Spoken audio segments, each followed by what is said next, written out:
힘은 무엇일까? 혹자는 역사를 지배하는 최고의 동력을 정신, 즉 마음이라고 말한다. 한국 불교의 길은 행동하는 보살 정신에 있다. 위로는 진리를 구하고 아래로는 중생을 구한다는 상구보리 하화 중생. 이와 맥락을 같이 하는 한국 특유의 불교 정신이 호국 불교 사상이다. 난리와 외세를 진압하고 나라를 지킨다는 불교 사상은 중생이 살고 있는 현존의 시간과 장소 속에서 중생의 구원을 돕고 깨달음의 성취를 더하는 데 그 의미가 있다. 그리고 이러한 호국 불교의 정신은 과거로부터 오늘날까지 계속해 이어져 오고 있다. 외적과 맞서 싸우며 민족을 구한 호국 불교의 성지 흥국사로 지금 천년의 여행을 떠나본다. 대한민국 전라남도의 동남부 여수. 백두대간의 끝자락, 영서남 계곡과 정수암 계곡의 물줄기가 하나로 합쳐지는 곳에 흥국사가 고즈넉한 자세로 자리 잡고 있다. 흥국사는 고려 때인 1195년 보조국사 진울이 창건했다고 전해지며 조선 중기 임진왜란 때 호남 지역 의병과 승병들의 항쟁의 중심이 되었던 사찰이다.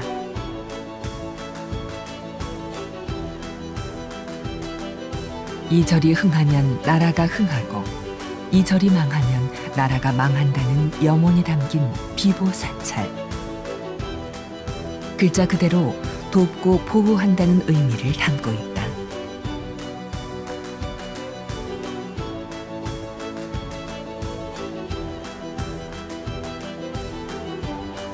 이곳으로 향하는 길에는 당시 승려들의 토목 기술을 볼 수 있는 보물 제563호가 자리 잡고 있다.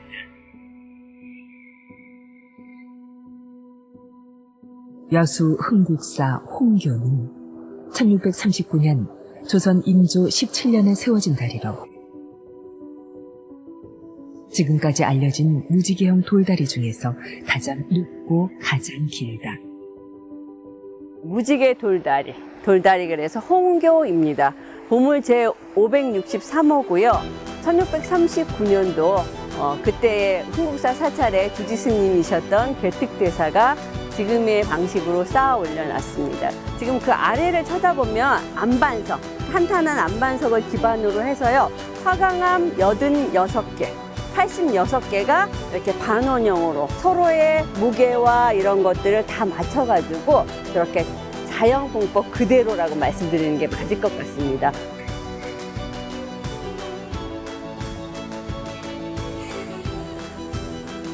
맑은 계곡물 양쪽을 뿌리 삼아 올린 장대석은 모두 86개.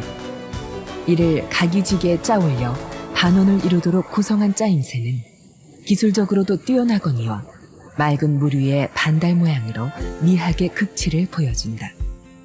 사람들이 지나가는 다리를 이렇게 만들려고 그러면서 그 가장자리에 이렇게 튀어나오게 만들어진 석들의 가장 중심이 되는 걸 홍해석이라 그럽니다. 그 홍해석에는 이렇게 용무늬와 같은 기면상도 함께 해놓고요. 그리고 지금 다리 가장 중심이 되는 부분에 우리 물이 흘러나오는 부분에 용 모양을 한 것이 이렇게 지금 물이 흘러나가는 걸 잘 거기에 이상한 것들, 잡기들이나 그런 것들이 있나 없나를 굽어 살피는 모양으로요.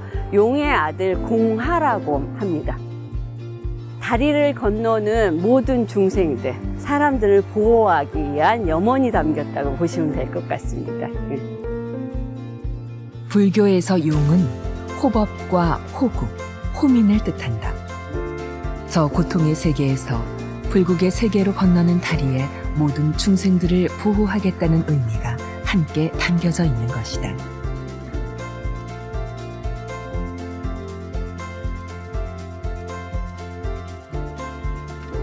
이곳 흥국사는 임진왜란 직후 소실됐는데 절을 복구할 때 이 다리도 함께 복구했다. 홍교를 복구 초기에 건립한 것으로 보면 당시에 대단히 중요한 불사 중 하나였음을 짐작할 수 있다.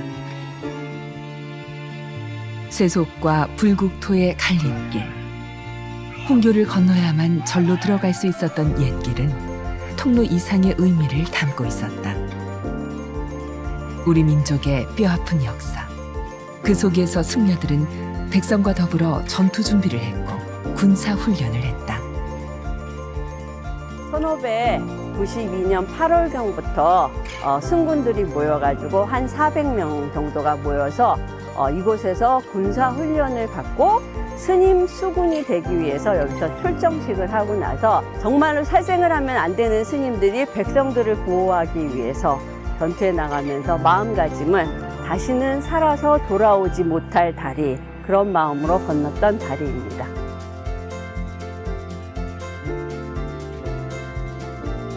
어떤 마음으로 한 걸음 한 걸음을 내디뎠을지 지금의 우리는 감히 헤아릴 수도 없지만 홍교는 그 마음을 지금까지도 고스란히 간직하고 있을 터. 홍교를 건너 불국토로 들어서면 오늘 여행의 목적지 흥국사에 다다른다.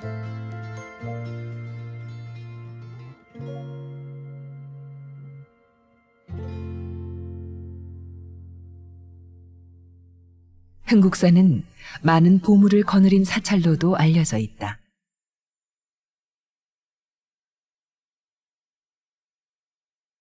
현세 부린 석가모니를 봉안하는 사찰의 중심 법당인 대웅전.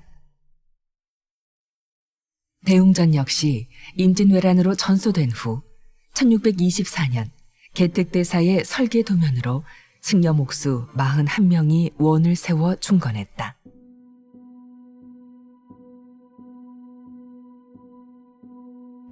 기둥 위에만 공포를 올린 다폭의 양식 가운데 그 짜임이 화려하고 장중한데 화려한 외부 포와 부연, 용조각, 그리고 정자와 빗살무늬가 겸해져 그 모습이 더욱 장엄하게 느껴진다.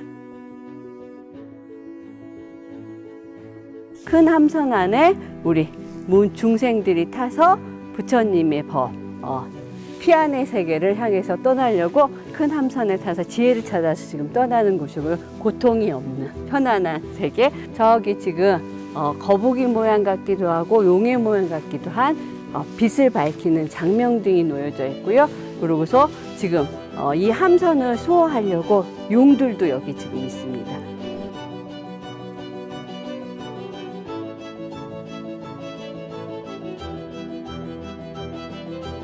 흥국사 대웅전은 반야용선으로도 불린다.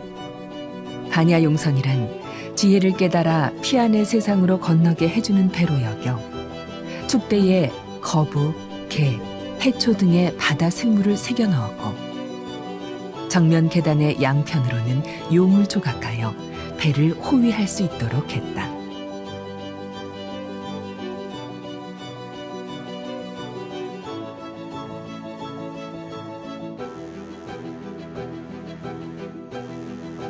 보통 우리가 요즘 말로는 석등이라는 표현을 많이 씁니다. 석등이라는 표현은 의미의 뜻이 포함된 것보다는 재료적인 의미를 돌로 만든 등이다라는 개념으로 보시면요. 장명등은 빛이 오래 길게 이렇게 펼쳐지라는 뜻을 의미를 하고 있고요. 지금 보시다시피 이렇게 위에 빛을 밝힐 수 있는 등을 올려놓을 수 있는 공간이 있고 밑에는 보면 이렇게 뒷모습은 거북이 모양이 돼서 있고 앞은 용 모양 같이 돼서 있잖아요. 이 친구도 용의 아들 비희입니다. 비희. 중국 명나라의 호숭지라는 사람이 쓴 진주선에 따르면 용에게는 9 아들이 있었다고 한다. 그중 홍교의 공하는 6번째, 대웅전 앞의 비희는 첫 번째 아들의 이름이다. 불법을 지키고 국가를 지키는 호국의 의미 모두를 담고 있는 것이다.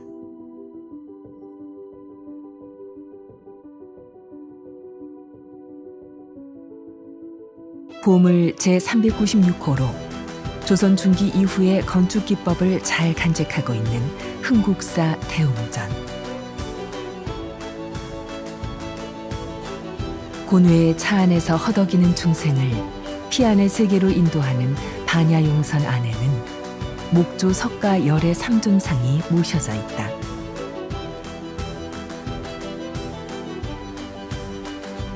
석가열애를 주존으로 제화갈라보살과 미륵보살을 협시보살로 두고 있는 삼존상은 뛰어난 조각수법으로 조선 후기를 대표하는 불상 중 하나로 꼽히고 있다.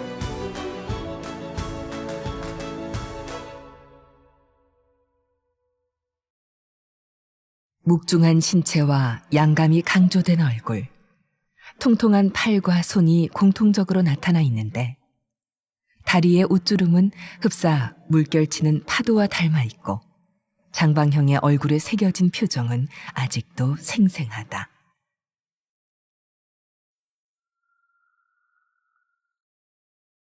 또한 삼존상 뒤로는 석가모니 불이 영추산에서 설법을 하는 내용이 담긴 탱화가 걸려 있는데 대체로 붉은색과 녹색으로 채색되어 있으며 꽃무늬나 옷주름 선 등의 금색을 사용하여 고상하면서도 품위 있는 분위기를 자아낸다. 영상해상도를 들여다보시다 보면요, 부처님이 법회를 하는 거기 때문에 다 열심히 잘 들으려고 그러면서 부처님한테 집중해서 있는데 저것을 쳐다보면 두 분의 보살님들만 딴 곳을 쳐다보는 시선이 느껴질 겁니다. 법회를 설법할 때 부처님의 말들을 대중들은 어떻게 듣나, 대중에 대한 관심과 사랑, 애틋한 것들도 표현돼서 있어서 저 보존 가치가 가장 높다고 그렇게 되기 때문에 보물이 되었다고 보시면 될 듯합니다. 그런가 하면 물결 위에서 솟아오르는 연화대저하에 앉은 관음보살의 모습은 그 형식에 있어서도 특이할 뿐 아니라 17세기 및 18세기 이후에 변화된 관음보살의 도상과 신앙을 엿볼 수 있는 귀한 보물이다. 관음보살 첩부벽화가 보물로 지정된 것은 국내에서 유일한 사례다.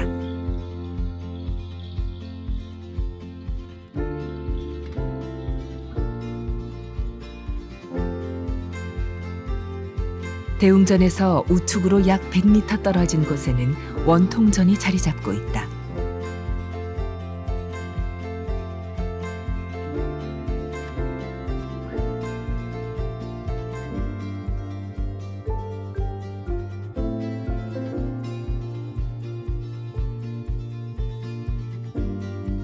관세음보살이 모셔져 있는 중앙칸의 사방으로 마루가 있는 퇴관을 설치한 모습은 이곳의 또 다른 역할을 말해준다.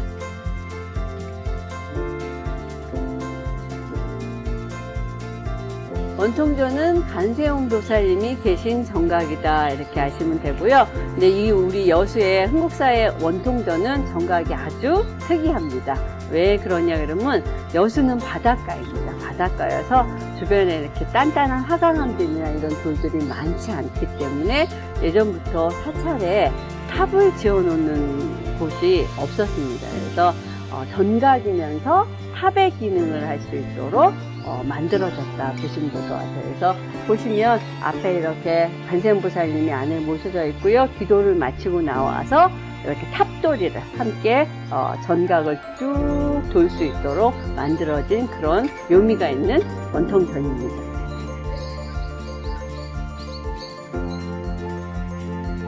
법당을 탑돌이 하듯 돌면서 기도할 수 있는 원통전은 그간 보아온 절집의 상식을 깨뜨리는 전각이다. 잡념을 없애고 이곳을 돌다 보면 관세음보살의 자비가 둥글게 다 통해 미치지 않는 곳이 없다는 원통전의 참뜻을 몸으로 이해하게 된다.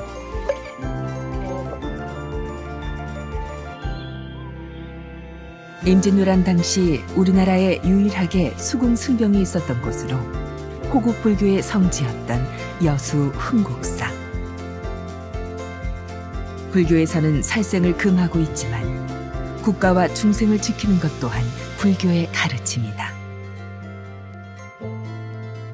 육지로서는 이제 서산 사명대사가 했고 여기 바다로서는 자운옥행선사 두 스님이 주가 되어가지고 여기 그 의승 수군들을 거느리고 이렇게 했죠.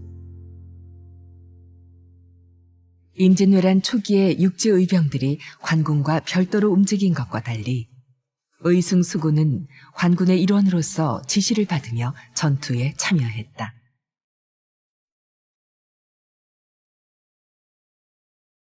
의승수군 유물전시관에 남아있는 다양한 기록들을 보면 당시 스님들의 계급과 직제가 구체적으로 기록되어 있는 것을 확인할 수 있는데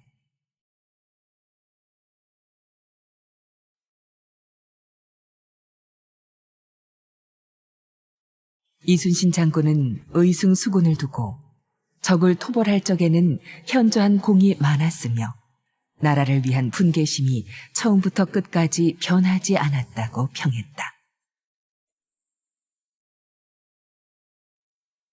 네, 여수에는 조선 전기 성종 때에 일찌감치 전라좌수형을 만들었고 이 전라좌수형이 실제 임난 7년 전종 동안에는 이순신 장군 같은 경우에는 본영이라고 할 정도로 조선 수군에 있어서는 가장 중요한 거점 역할을 했던 곳입니다.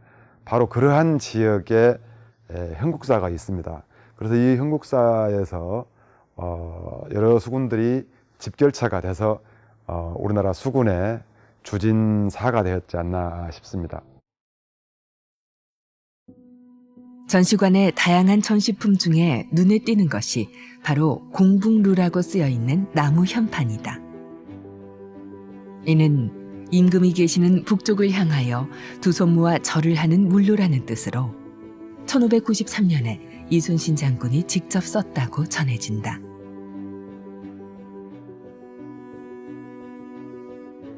오랜 세월이 흘러도 아직 지워지지 않은 그날의 흔적. 당시의 의승수군이 전투할 때 입었던 피 묻은 옷은 아직도 이곳에 남아있는데 다 낡은 전투복에는 여전히 핏자국이 선명하다.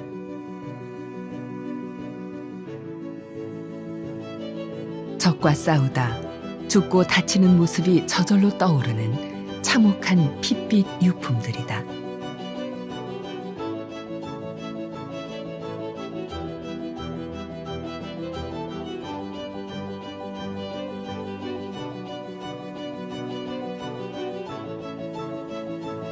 오늘을 있게 한 의승수군들의 순국과 고초. 부도밭 앞에서 절로 고개가 숙여지는 것은 아직도 남아있던 그때의 흔적을 눈앞에 마주한 까닭일 것이다.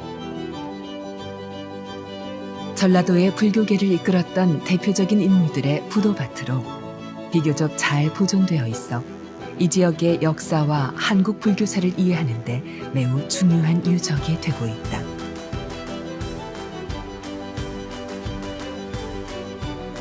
고조국사가 흥국사를 창건한 이래 임진왜란을 지나며 겪은 온갖 고충을 담은 중수사적비. 이를 굽어보자니 천년의 세월 동안 이곳 흥국사에 쌓인 이야기가 고스란히 느껴진다.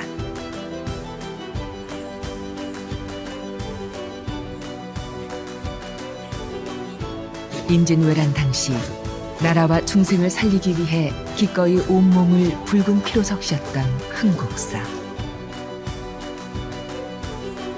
그 걸음은 흥국사로부터 시작해 전국 각지로 뻗어나갔다.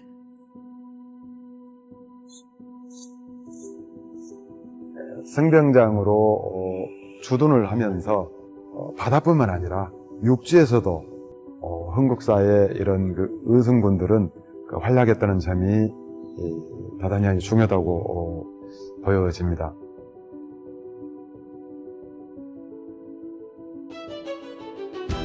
나라가 흥하면 흥국사가 흥하고 흥국사가 흥하면 나라가 흥한다라는 말처럼 천년이 지나도 이어져 오는 흥국사의 정신.